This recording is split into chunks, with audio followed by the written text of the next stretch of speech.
Salut à tous, alors je viens de passer 3 jours sur le salon de l'agriculture à Paris. J'étais sur le stand des fruits et légumes frais et je suis resté 3 jours parce qu'il y avait 3 pôles à découvrir. Le premier c'était la fraîche cuisine et je suis tout de suite allé demander à Sébastien pourquoi choisir son ail plutôt qu'un autre.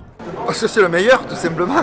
La culture en elle-même c'est pas ce qui demande le plus de temps. Le plus de temps c'est le pelage, le conditionnement et la commercialisation. Et si le salon c'est l'occasion pour certains de déguster une soupe à l'ail, pour moi il faut animer un atelier et faire des petites bruschettas. Et donc je suis avec ma co-animatrice, C'est ça. diététicienne. Tu es là pour donner plein de conseils. Exactement. Est-ce que tout le monde a épluché son ail, sa gousse d'ail et est prêt à frotter? On va frotter les pains grillés. La fraîche cuisine, c'était donc des ateliers pour les petits et pour les grands, où tout le monde s'est vraiment éclaté.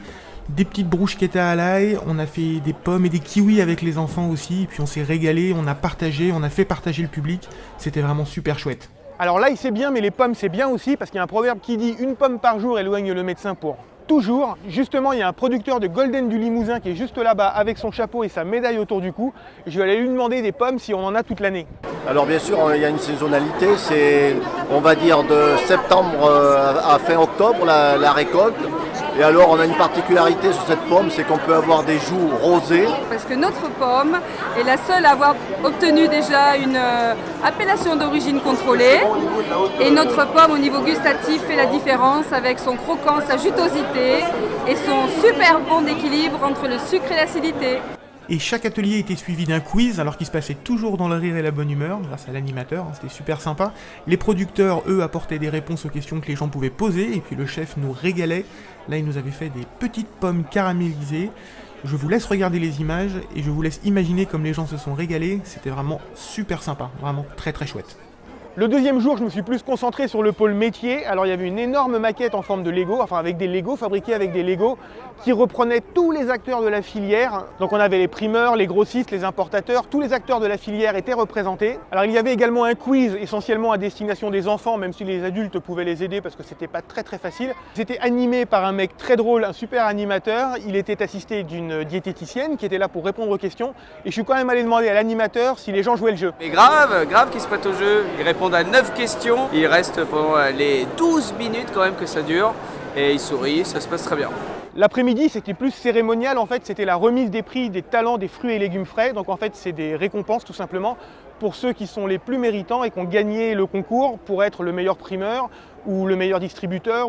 Justement, moi, je suis allé voir le meilleur primeur pour lui demander ce qu'était un bon primeur. Un bon primeur, pour moi, c'est quelqu'un qui sait choisir la qualité des produits et conseiller ses produits aux clients. Ça fait maintenant 3 ans, il a commencé par une alternance dans notre entreprise pour son CAP. Et puis au bout de 3 ans, ça fait vraiment plaisir d'être titré à double titre, puisque régional et national, c'est extrêmement gratifiant. Voilà. Ah ouais, parce qu'il se donne beaucoup de peine. Ça fait plaisir parce que ça récompense un travail, quoi. Et je suis également allé voir quelqu'un de la distribution, en fait, qui m'a expliqué comment mettre les fruits et légumes en valeur dans un rayon. C'est vrai que pour mettre en avant les fruits et légumes, on change souvent les produits de place.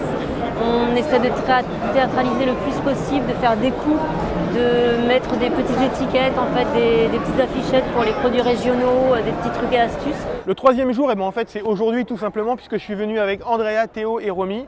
Donc on a passé un petit peu de temps dans l'atelier du botaniste. Alors c'est un truc génial, c'est une petite maison qui a été construite par les fruits et légumes frais et à l'intérieur vous retrouvez 2 diététiciennes. Alors il n'y a pas que des diététiciennes à l'intérieur, mais elles sont là en fait toutes les deux pour expliquer et apprendre plein de choses aux enfants. Donc les enfants ont vu des abeilles, ils ont répondu à des quiz sensoriels aussi puisqu'ils ont dû toucher des fruits et légumes, essayer de deviner ce que c'était. Pareil, un quiz olfactif, il a fallu sentir des fruits, sentir des odeurs et deviner. Ils ont passé un super moment, de toute façon je crois que c'est eux qui en parlent le mieux. Est-ce que ça vous a plu cet atelier? Oui. C'était comment? Super bien. Je vois la reine. Voilà, alors j'ai passé 3 jours ici, c'était vraiment top. Une super équipe chez les fruits et légumes frais, bien entendu. Et puis le public, en fait, les gens qui sont venus sur le stand, que ce soit les enfants, les grands qui sont venus participer aux ateliers de cuisine et tout.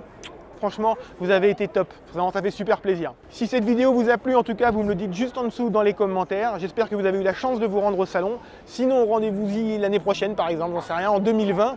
Et puis nous, on se retrouve pour des recettes bientôt, très bientôt. Ciao, et quoi qu'il en soit, même si c'était pas une vidéo de cuisine, n'oubliez pas de cuisiner. Et pour plus d'infos et de recettes, retrouvez les fruits et légumes frais sur leur site web lesfruitsetlegumesfrais.com et sur tous les réseaux sociaux.